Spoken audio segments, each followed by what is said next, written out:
The first African-American woman nominated to be Attorney General is asked to sit in the back of the bus when it comes to the Senate calendar. That is unfair. It's unjust. It is beneath the decorum and dignity of the United States Senate.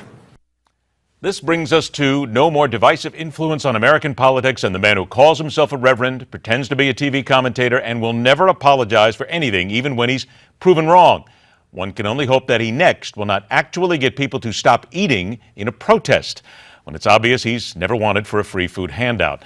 This is where we begin with the second half of the arena. First up, host of the New York City-based public television weekly affairs program 21 Forum, producer and co-host of the award-winning series Learning Curve, co-host and executive producer at Close Encounter TV, Lisa Jandovitz.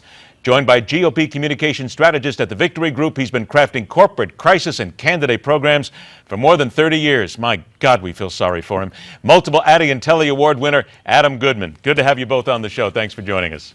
Same here. Lisa, I'm going to start with you because here we have Loretta Lynch, and again, Loretta Lynch has not been confirmed yet as the new Attorney General. But here's Al Sharpton with his group saying, we are going on a hunger strike until she actually gets confirmed.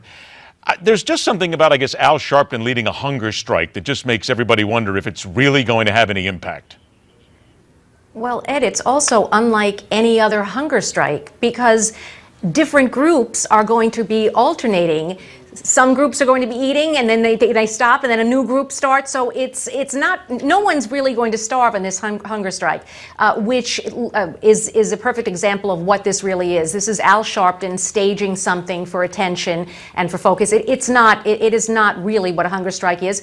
And maybe if Democrats want Loretta Lynch confirmed quickly, they might stop filibustering the anti-trafficking group, which is they've been blocking, and that might get things moving along quicker for them. I think that's a good point here. And when we look at it from the other side here, Adam, if you're Loretta Lynch, let's not even talk about her career at this moment. Let's leave that behind. But would anybody want Al Sharpton pushing you when you're in such a critical movement to perhaps become the Attorney General of the United States?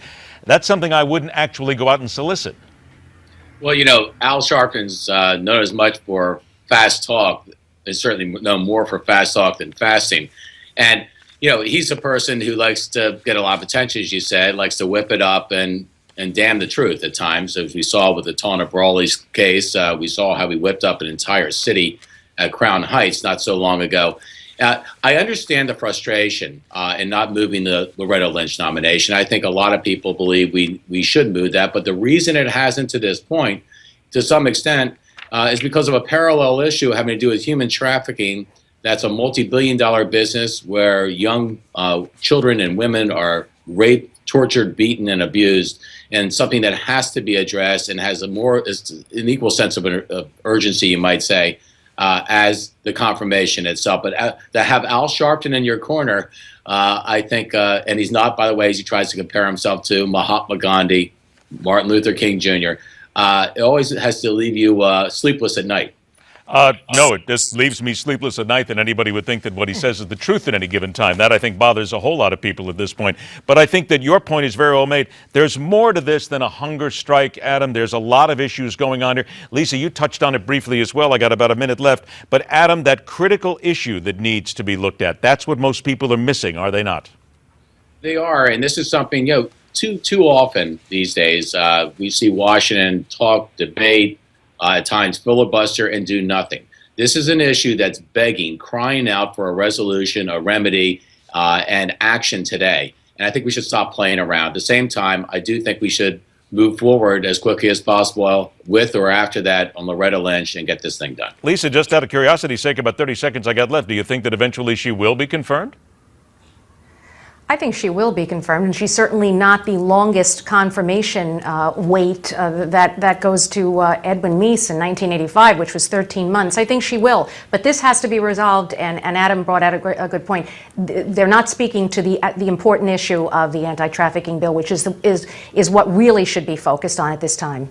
Once again, all I would say is please don't ever ask Mr. Sharpton to focus on any one thing at any given time that makes common sense. That in itself might be something very difficult to do We can all agree on that, or at least I hope so. Adam, Lisa, please stand by just a couple of moments. We're going to take a break, come back, and when we do, let's focus a little bit more on the real politics that are going on here, because you have one Republican possible who says that if he got the nomination, he believes that he would beat Hillary Clinton. But you also have something Hillary Clinton said that people are saying, wait a minute, it shows that she's not quite truthful. Here we go. Dig into the politics when we come back right here on this edition of The Arena. Let me ask you then about Mrs. Clinton's campaign. Can you beat her, Chris Christie? If I run, I will beat her. So if I were to run, I think Pennsylvania is a state that is very much in play. I think New Mexico is a state that's very much in play. I think the state that I'm in today, New Hampshire, is a state that would be very much in play. And so, let's start off with those three. Let's get back to The Arena. Host of the New York City-based public television weekly affairs program, 21 Forum, Lisa Jandovitz, and GOP communications strategist at the Victory Group, Adam Goodman. Well, here we go. Chris Christie says, Lisa, that if he was the Republican nominee, he would beat Hillary Clinton. You got to admire the man's chutzpah, if nothing else, don't you? Well, yes. I don't know. I don't think any candidate would say, maybe they would say it a little bit differently, but Chris Christie is known for his bluntness and the way that he speaks. I think pretty much most candidates would say, do you think you could beat her? And they'd say, I certainly can. I think what Chris Christie also is trying to do or wants to do is get his name out there and back into the conversation, because with the recent candidacy announcements of Hillary and Marco Rubio and Cruz and Paul, he wants to let it be known that he's in contention as well, and that's a good thing. And he certainly was reelected in one of the bluest states in New Jersey, so there is a possibility. Adam, are we underestimating Chris Christie's salvageability and comeback ability? Well, we may be. I mean, first of all, Chris Christie has to start doing better in red states as opposed to blue states, or he'll never get to that part of the color spectrum.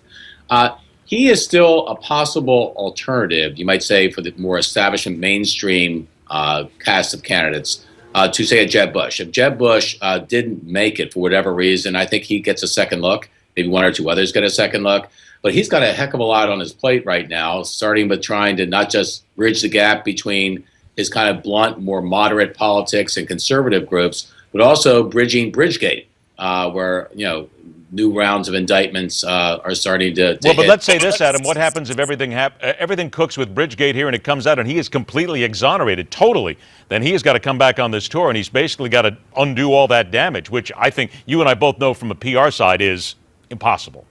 And that's a great question. We're a country built on second chances. So you might say that the tell it like it is kid might get his second chance, but I think only if someone above him starts to falter for that piece of the nomination pie, which is the more moderate, right of center, candidate slot. And right now, he's not directly or significantly in that conversation. Lisa, let's turn to Hillary Clinton here for a second, because she apparently had made a statement in Iowa on Wednesday noting that all her grandparents had immigrated to the United States. Well, BuzzFeed then came out with an article that said, wait a minute, because your grandmother was born here in the United States, so you've been living a lie. Is this a lie or is this nitpicking? No, it is a lie. It's a lie. For her to come out and to say all of my grandparents, she's a very smart woman. She knows everything that comes out of her mouth that she says is intentional and is calculated. So she knows what she's saying, and she was saying it for a reason. She wanted to speak about immigration. She wants to relate to people. To be able to know that you have one grandparent who was born in England and the rest of them were born in this country, and to say all was intentional. She liked the way that it sounded. It fit with her point. So what if it's not completely the truth? That doesn't seem to bother. But what's interesting is that I don't know how someone can lie and not think that it can be found out. Wait a minute. That seems to be what she does. There you go. 30 seconds, Adam, before we take a break. There it is. She may have lied, but there are some people saying that it won't make any difference whatsoever. People who will vote for Hillary still will. They don't care how many times she lies.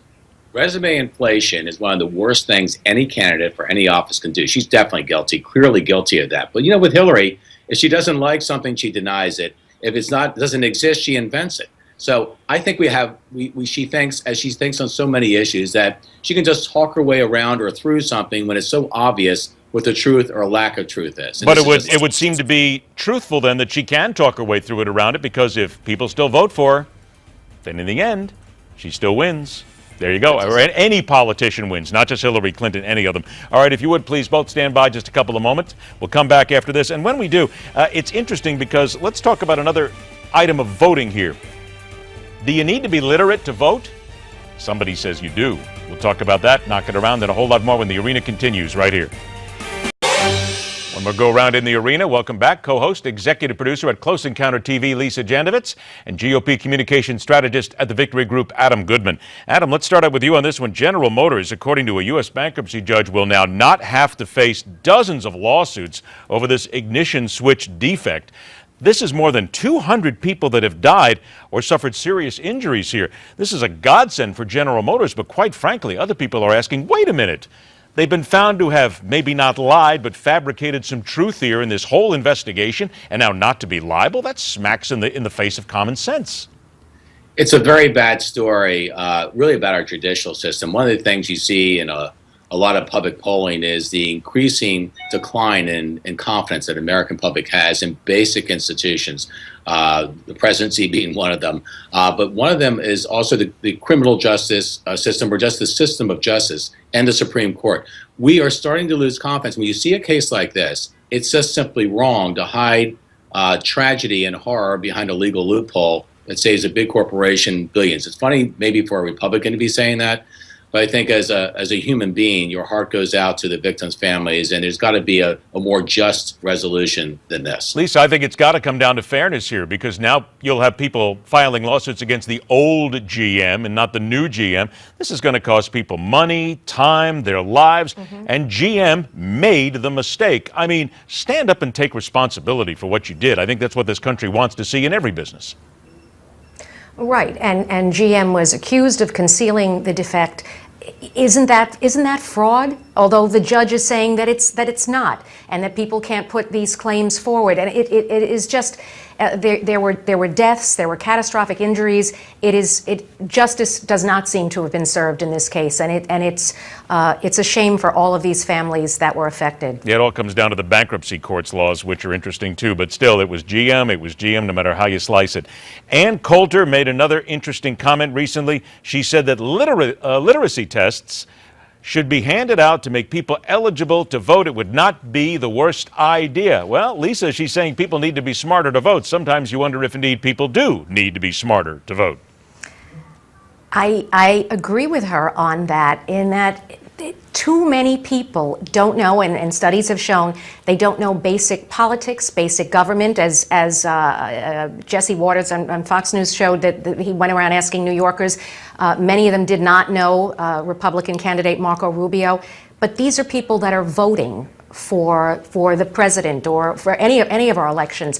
Okay, now if there's a literacy test, though, where does this get taught, this civic education? Is it in our schools? Is that where we're failing? Because yes, a test would be a good idea to make sure that people are informed and not just voting for whatever reasons.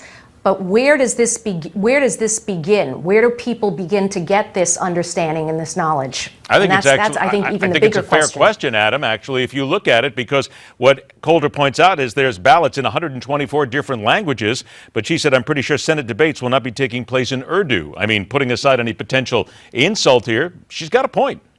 She's got a point. I think the remedy is wrong, but she definitely has a point. We've got, as a nation, we've got to be more informed, cued in, and involved in how this nation is moving forward. After all, we're, as they say, we're all in this together. But if you look at turnout in presidential elections over time, Ed, and you go back to the days of Lincoln, there was over 80% turnout. The Kennedy-Nixon election, well over 63% turnout. Now we're down to 54% turnout, and I think it's going down, not up. We need to find a way to engage the American public to do what is in their complete and naked self-interest, which is to get involved, be a part of the process, and help move this country forward. And whatever we're doing or not doing right now in the political process is simply not working. The idea of a test, though, how do you write that test? Who's responsible for creating that test? Who proctors that test? I understand the frustration. I just don't buy the remedy. Well, let's put it this way. It comes back to what I've said for a long time in American politics. People need to care. And if they don't care, then you're lost. Adam Goodman, Lisa Jandovitz, it's been a great pleasure. Thanks so much for joining us. I look forward to talking to you both again. Thanks, Ed. All right, take care. Third and final Thursday hour here on MidPoint is coming up next. Look at it. What we have to consider right now is the fact that law enforcement needs help. They've got to engender trust. We'll talk about that next.